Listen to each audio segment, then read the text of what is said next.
Hello and welcome to social school. एक बहुत general query आपके दिमाग की कि आप अपने आंसर को परफेक्ट कैसे करो, नियरली परफेक्ट कैसे करो, आप अपने आंसर को किस तरीके से फ्रेम करो, कौन कौन सी चीज़ें उसमें लिखनी होती हैं आपको, जिससे आपका आंसर इतना बेहतर हो जाए कि आपके मार्क्स कम से कम डिडक्ट हों। इनफैक्ट अगर पूरे के पूरे मार्क्स मिल जाएं तो और बेटर हो। तो आज की वीडियो में कुछ ऐसे ही टिप्स और ट्रिक्स हम डिस्कस करने वाले हैं जिससे आपका आंसर नियरली परफेक्ट हो जाएगा। नियरली परफेक्ट कहने से मतलब है कि मार्क्स के डिडक्शन के चांसेस नल एंड वॉइड हो जाएंगे।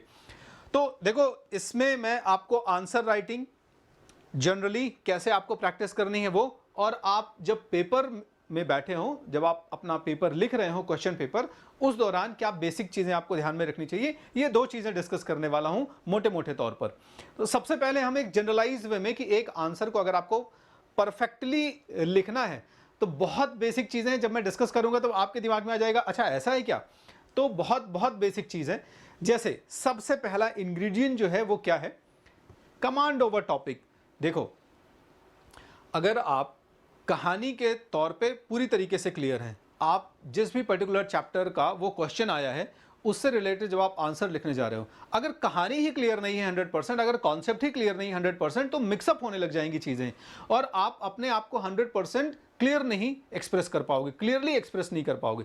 तो चीज़ें इसके पहले कि आपके दिमाग में हौच पौच हों, आपको उन्हें प्रॉपर ऑर्गेनाइज करना होगा। और ऑर्गेनाइज कब होगा, जब आप अपने चैप्टर को, पर्टिकुलर टॉपिक को बहुत बेहतरीन तरीके से कमांड कर लोगे।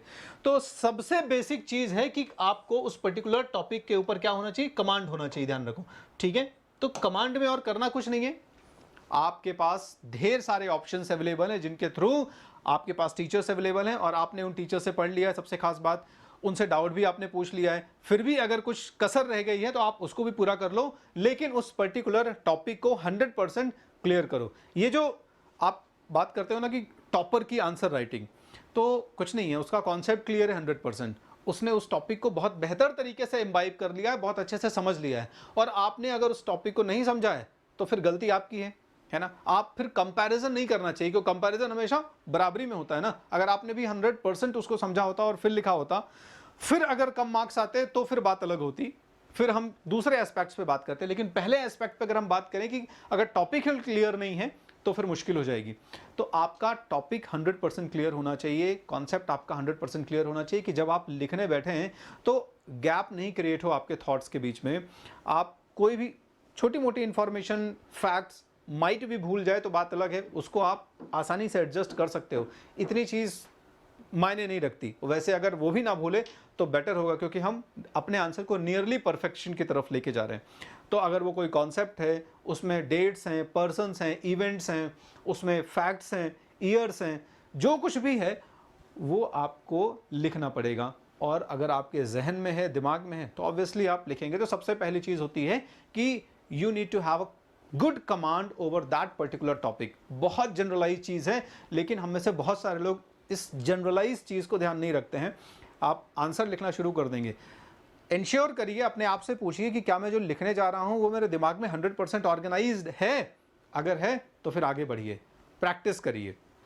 मैक्सिमम जो आप प्रैक्टिस करेंगे, ठीक है, एक बार, दो बार, तीन बार, चार बार, पांच बार, जितने बार में आपको लगे कि अब ये जो आंसर मैंने लिखा है इसमें कहीं से कहीं तक कोई कसर नहीं है, ठीक है। क्वेश्चन आपने देखा और क्वेश्चन की क्या डिमांड थी, अभी उसके बारे में बात करेंगे। मैंने कहा कि शुरुआत में मैं दो जनरलाइज चीज़ें डिस्कस करने वाला हूं। तो जनरलाइज चीज़ों में ये दो जनरलाइज चीज़ हो गई। सबसे पहले कमांड हो गई और दूसरी चीज़ हो गई कि आपकी कमांड तो है, अब आपको थोड़ा सा उन शब्दों को, वाक्यों को, सेंटेंसेस को अरेंज करना है।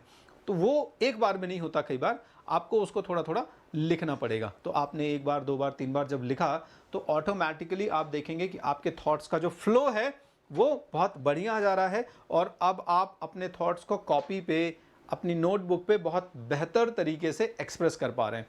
So practice, practice and practice. और वो एक कहावत है कि a perfect practice makes man perfect, ठीक है। तो आप प्रैक्टिस जब करें तो उसमें भी कोशिश करें कि आप अपना 100% दें। ये जो मैं बार बार परफेक्ट वर्ड बोल रहा हूं, परफेक्ट जैसी कोई चीज़ नहीं होती है, लेकिन आपका 100% एफर्ट जो होता है आपकी तरफ से परफेक्ट होता है, ध्यान रखिएगा।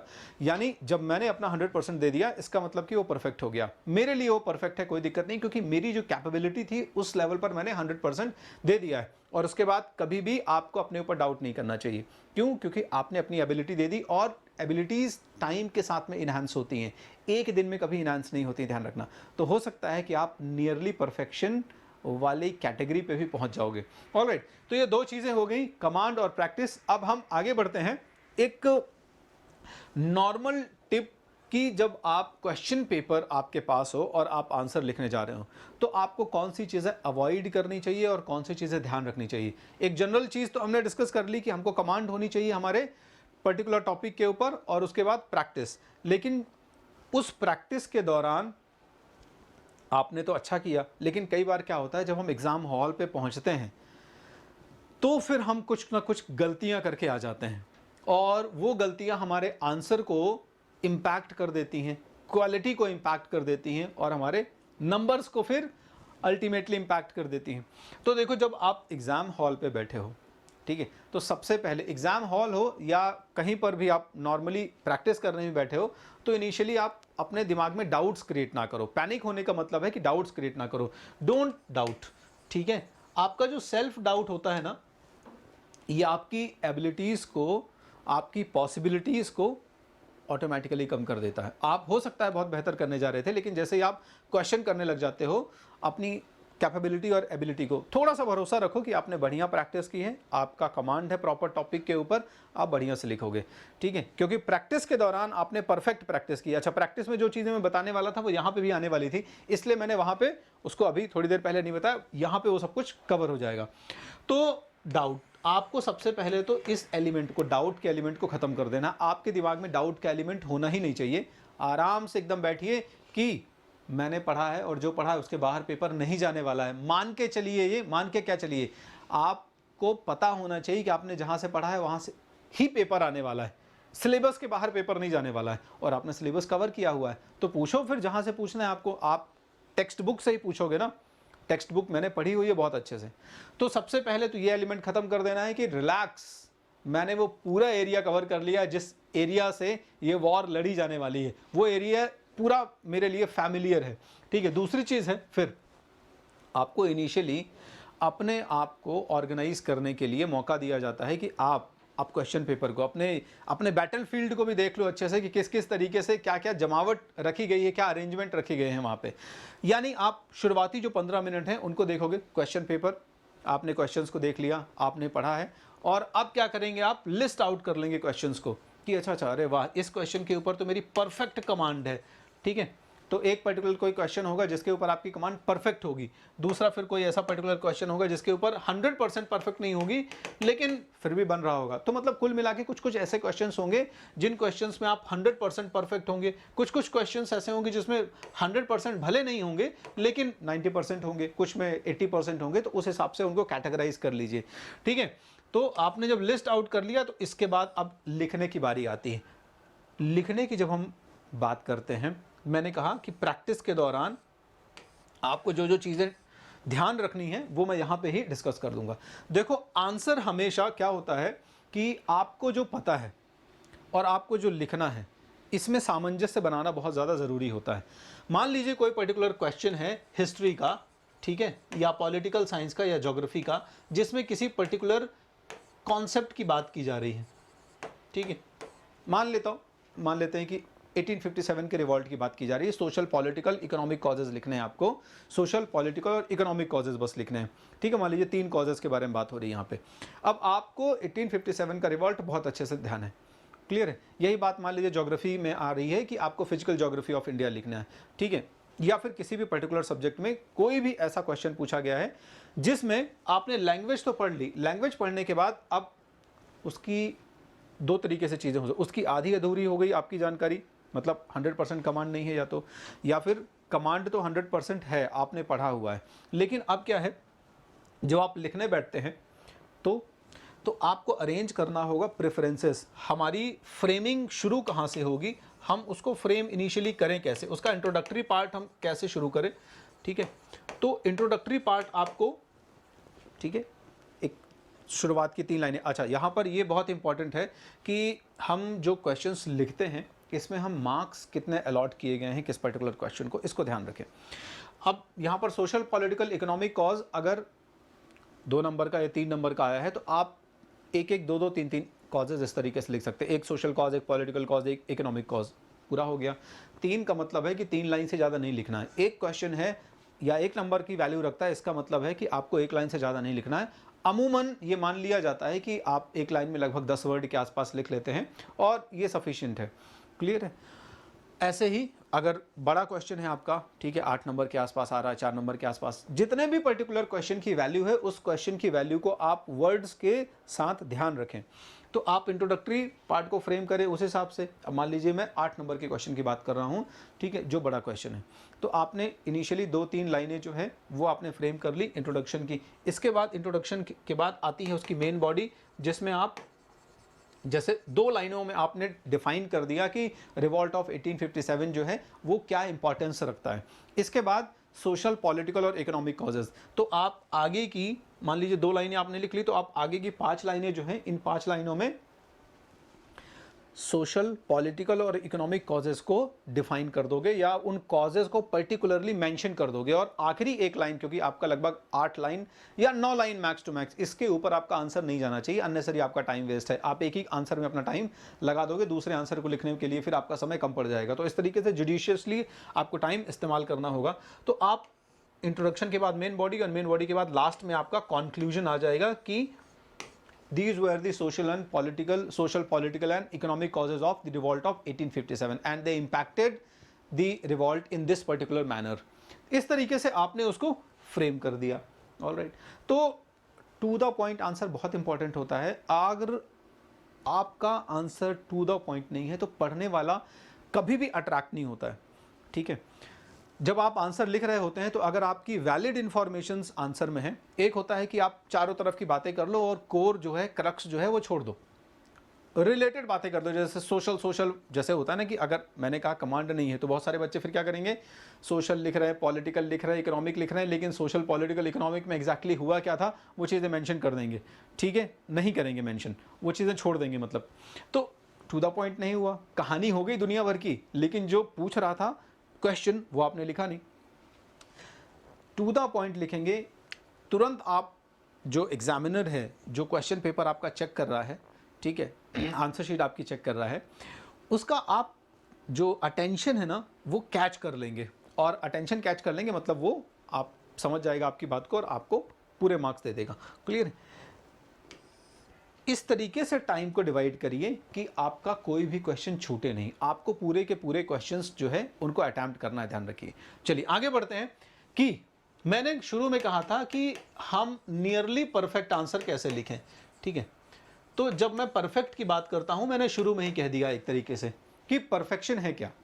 परफेक्शन और कुछ नहीं है, आपका 100% ऑनेस्ट अटेम्प्ट जो है वही आपका परफेक्शन है। आपका 100% ऑनेस्ट जो आप दे रहे हैं ऑनेस्टी के साथ में, ठीक है, प्रयास, एफर्ट, वही आपका 100% है, वही आपका परफेक्ट है। ठीक है, और कुछ भी नहीं है। परफेक्शन की अलग से कोई खास डेफिनेशन कहीं से नहीं लेके आ सकते हैं आप। ठीक है, एक व्यक्ति की अगर कैपेबिलिटीज़ या एबिलिटीज़ बहुत ज़्यादा शार्प हैं आपके कंपैरिजन में, तो वो अपने ही आंसर राइटिंग में और बेहतर तरीके से प्रेजेंटेशन ला देगा, वो उसका परफेक्शन है। आप भी उस लेवल पर जाके लिखते लिखते परफेक्शन लेके आ सकते हैं, लेकिन जिस लेवल पर आप हैं उस लेवल पर परफेक्शन क्या है ये आपको डिसाइड करना है। डिसाइड क्या है? डिसाइड सिंपली यही है कि आप अपने आंसर में कुछ कीवर्ड्स हैं जिनको ध्यान रखें। कि मैंने पहले कहा कि आपको ये ध्यान रखना होगा कि आपको कितनी बात कब, कहाँ, कैसे करनी है। ये एक बहुत बड़ी आर्ट है जो हमें आनी चाहिए, है ना। वैसे ही आपको कितना लिखना है, किस क्वेश्चन का क्या आंसर, ये भी आना चाहिए। तो आपने पर्टिकुलर क्वेश्चन था, उस क्वेश्चन को एक ही लाइन में लिखना था। अब आपके दिमाग में बहुत अच्छा कंटेंट था, आपको आता था वो क्वेश्चन, ज़बरदस्ती आपने 2-3 लाइनें लिख दी, कोई फ़र्क नहीं पड़ने वाला है। आपने जो भी 1 आध मिनट उसमें और लगा दिए, 2 मिनट लगा दिए, वही 2 मिनट आप किसी दूसरे जगह पर जहाँ ज़रूरत थी सच में वहाँ लगा सकते थे। तो जब आपको 1 मार्क अलॉट किया गया है उस पर्टिकुलर क्वेश्चन के लिए, 1 लाइन से ज़्यादा मत जाइए। बहुत मन कर रहा है 1.5 लाइन लिख लीजिए, ठीक है, और बहुत ही ज़्यादा मन कर रहा है चलो 2 लाइन लिख दिया आपने, 2 लाइन इज़ सफिशिएंट, लेकिन उन 2 लाइनों में क्रक्स लिखना है आपको, ये बहुत इंपॉर्टेंट है, ठीक है। तो मार्क्स जो अलॉट हैं आपको, उस मार्क्स अलॉटेड मार्क्स में टू द पॉइंट चीज़ लिखनी है। यहाँ पर कभी भी गप में मत जाना, यहाँ पर गप्पे मत मारना, टू द पॉइंट लिखना मतलब टू द पॉइंट लिखना है, ठीक है। थोड़ी बहुत कभी कभी होता है ना कि हम कुछ अननेसेसरी पॉइंट्स लॉन्ग आंसर्स में इंक्लूड कर देते हैं, कोशिश हमें करनी चाहिए कि वो भी हम ना करें, बट जब हमारे पास वेरी शॉर्ट या शॉर्ट टाइप के हों तो हमें वहाँ पर तो 100% प्रिसाइज होना चाहिए। अगर आप नहीं हैं तो मुश्किल होगी। राइट कीवर्ड्स, ठीक है। तो देखो इसके बाद क्या होता है कि अगर आप अपना आंसर लिख रहे हो और आंसर लिखने के दौरान सही शब्दों का, सही वर्ड्स का सिलेक्शन नहीं होता है अगर आपसे, तो मुश्किल है। आपकी सेंटेंस जो फॉर्मेटिंग है, ठीक है, इसमें एरर्स कम से कम हैं, आप स्पेलिंग और ग्रामेटिकल मिस्टेक्स ना के बराबर करते हैं, तो इसका मतलब आप मान के चलिए कि आपने बहुत बेहतर कमांड कर ली है अपनी आंसर राइटिंग में, ठीक है। ये सब प्रैक्टिस के दौरान आएगा। ये जब आप प्रैक्टिस करेंगे, प्रैक्टिस प्रैक्टिस प्रैक्टिस, जो मैंने कहा परफेक्ट प्रैक्टिस, ठीक है, ठीक है ना, कि प्रैक्टिस से ही आपको सक्सेस मिलती है, लेकिन ये भी ध्यान रखो परफेक्ट प्रैक्टिस से परफेक्ट सक्सेस मिलने वाली है। तो आपकी जो प्रैक्टिस है ये भी परफेक्ट होनी चाहिए ना। और परफेक्ट कैसे होगी? जब आप इन चीज़ों को ध्यान रखेंगे कि आप जो वर्ड लिख रहे हैं क्या वो वर्ड एकदम सुटेबल है। ये बात आज सिर्फ बोर्ड के लिए नहीं, भविष्य में आगे जाकर आप यूनिवर्सिटी एग्ज़ाम लिखेंगे, भविष्य में आगे जाकर बहुत सारे ऐसे कॉम्पिटिटिव एग्ज़ाम्स फेस करेंगे जहाँ पे आपको आंसर राइटिंग लिखनी होगी। वहाँ पर ये वर्ड्स का सिलेक्शन, यहाँ वहीं पर सेंटेंस फॉर्मेशन, स्पेलिंग मिस्टेक्स, इनको अवॉइड करना होगा। सेंटेंस की फॉर्मेटिंग इस तरीके से होनी चाहिए कि बहुत मीनिंगफुल हो और प्रिसाइज होनी चाहिए, ठीक है। अननेसेसरी उसको एक्सपैंड करने की कोशिश ना करें, ज़बरदस्ती एक्सपैंड करने की कोशिश ना करें, उसको क्लियर कट कर दें। और ये क्लियर कट क्या होगा, इसीलिए शुरुआत में मैंने आपको 2 कीवर्ड्स दे दिए बहुत इंपॉर्टेंट, कि कमांड और प्रैक्टिस। अगर कमांड नहीं है तो पढ़ लो जाके, आप लिखने बैठते हो और आप देखते हो कि कुछ कुछ गैप क्रिएट हो जा रहा है, फिर से जाके रिवाइज कर लो, उस कॉन्सेप्ट को पढ़ लो जाके, और फिर आके लिखो, देखोगे कि चीज़ें तुम्हारी बहुत बढ़िया स्मूथली लिखी जा रही हैं। अवॉइड यूजिंग एक्रोनिम्स, कभी भी आंसर राइटिंग के दौरान हमको शॉर्ट फॉर्म्स इस्तेमाल नहीं करने चाहिए, ठीक है। हम अक्सर शॉर्ट फॉर्म इस्तेमाल कर देते हैं, कोशिश करते हैं कि अपने आंसर को टाइम सेव करने के लिए या इस तरीके से थोड़ा सा इंप्रेशन बताने के लिए शॉर्ट फॉर्म, कभी भी शॉर्ट फॉर्म का इस्तेमाल नहीं करना चाहिए। ये आपके नंबर काटने वाला है। आप ये मान के चलो कि आप एग्जामिनर को इस तरीके से समझा रहे हो कि एग्जामिनर को नहीं आता है, और शॉर्ट फॉर्म का मतलब है कि आप ये मान के चल रहे हो कि वो परफेक्ट हैं। परफेक्ट नहीं, आप उनको इस तरीके से समझाइए कि उनको बिना मेहनत करे आपका आंसर समझ में आ जाए, बिल्कुल भी एफर्ट ना लगाना पड़े उनको जो आपकी कॉपी चेक कर रहे हैं, बहुत ईजिली चीज़ें समझ में आ जाएं। जितना ईजी आप अपने आंसर को समझा पाते हो ना, उतना आपका आंसर परफेक्शन की तरफ जाता है, वेरी क्लियर। फिर अगर ज़रूरी है या नहीं भी ज़रूरी है, भले मतलब ज़रूरी नहीं था लेकिन स्कोप था वहाँ पे, इन दोनों कंडीशन में वहाँ पर फ्लो चार्ट या डायग्राम जैसी चीज़ों का इस्तेमाल करिए। डायग्राम ज्योग्राफी में तो ज़रूर बना दीजिए, ठीक है। बाकी दूसरे सब्जेक्ट्स हैं उनमें फ्लो चार्ट या डायग्राम जैसा अगर स्कोप क्रिएट होता है, हर सब्जेक्ट में नहीं होता है, ज़बरदस्ती नहीं बनाना है। अगर ज़रूरी है या आपको लग रहा है कि मैं डायग्राम बना के या फ्लो चार्ट बना के अपनी बात को और बेहतर तरीके से रख सकता हूँ या रख सकती हूँ, तो फिर आपको वो चीज़ डेफिनेटली इंक्लूड करना चाहिए। तो ये कुछ बहुत बेसिक चीज़ें थी जो कि आपको अपने आंसर राइटिंग में इंक्लूड करना चाहिए, और ये सब हम वैसे भी प्रैक्टिस करते हैं जब हम अपनी प्लस क्लासेस में पढ़ रहे होते हैं। और अगर आपने एनरोल नहीं किया है तो आप ये एक्सपीरियंस लो कि क्या होता है प्लस क्लासेस में, किस तरीके से हम ना सिर्फ आपके कॉन्सेप्ट वाले पार्ट पे कमांड करवाते हैं बल्कि आपको प्रैक्टिस भी करवा देते हैं, आपको टिप्स भी शेयर करते रहते हैं, आपके लिए सेशंस भी ऑर्गेनाइज करते रहते हैं, ताकि आप इस नियरली परफेक्शन वाली कैटेगरी तक आसानी से पहुंचो। तो अगर आपने नहीं अभी ज्वाइन करी है प्लस क्लासेस, तो जल्दी से कोड इस्तेमाल करिए और प्लस क्लासेस को ज्वाइन करिए। सोशल स्कूल टेलीग्राम चैनल को ज्वाइन करिए ताकि आपको अपडेट्स पता रहें क्या होने वाला है भविष्य में आपके बेनिफिट के लिए। तो आज हम यहां पर इस जो सेशन था यहीं पर रोकते हैं, दूसरे सेशन के साथ जल्दी से मिलेंगे। तब तक आप अपने आंसर को बेहतर करने की कोशिश करते रहिए। मिलते हैं अगले सेशन में। Thank you.